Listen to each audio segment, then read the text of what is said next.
When Clara Hastings won the lottery, the entire town called her blessed. A quiet woman who never caused trouble, who lived in a small house at the edge of Willow Creek. Her win was supposed to change her life, and it did, but not in the way anyone expected. Because after that day, people began to disappear, and every night she swore she could hear whispering beneath the floorboards. This is what happened after Clara Hastings won the lottery, and why she may never be free. Clara had never even meant to buy a ticket.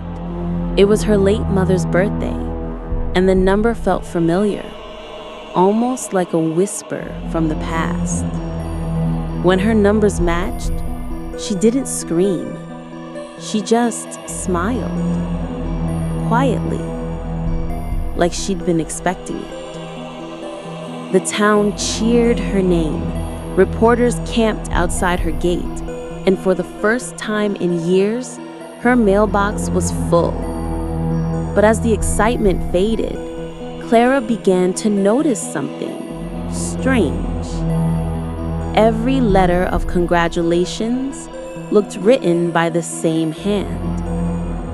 She bought a new house, not far from town, just on the edge where the forest thickens. Locals called it the Grayson property. The realtor had smiled too much when she signed the papers. That first night, Clara couldn't sleep. The walls seemed to breathe. Every creak in the floor sounded deliberate. And in the middle of the night, she heard it. A knock from inside the walls. She pressed her ear against the wallpaper and heard her own name whispered back. At first, the calls came once a week.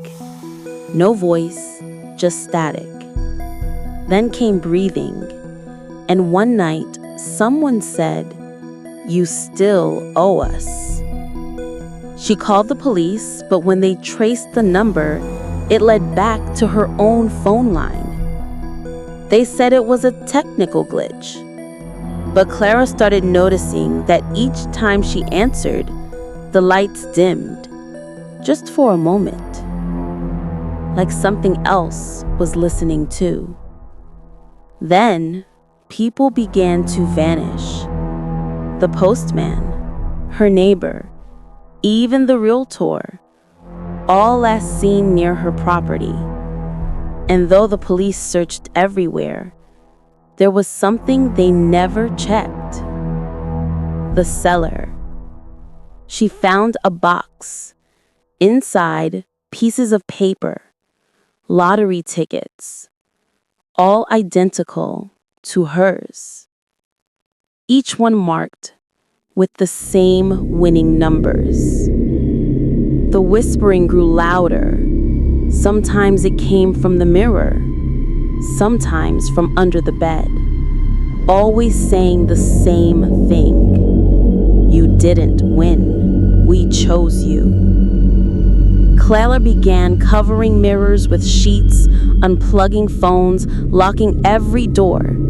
But every morning, she'd find one door open and the lottery check back on the table, signed in red ink. Desperate, she drove to the lottery office, but the building was gone. In its place, an empty lot. She asked locals, but no one remembered the lottery ever existing. They looked at her like she was mad. Even her name, like Clara Hastings, was missing from every town record. It was like she'd never existed at all. And that's when she saw them. The missing people standing by the woods, smiling, waiting. They whispered again. Return what was never yours, or stay forever. She burned the check, but as the paper turned to ash, she heard a scream. Not hers. The house shook, and suddenly, she was alone again. For weeks, nothing happened. The calls stopped. The whispers faded. Then one morning, a letter arrived. No address, no stamp, just one line. Congratulations, Clara. You've won again. They say the Grayson house is empty again. But every night, around 3 a.m., neighbors swear they see lights flickering inside and a woman's voice repeating softly, "I don't want it anymore." What happened after she won the lottery was terrifying. But the real question is, did she ever stop playing?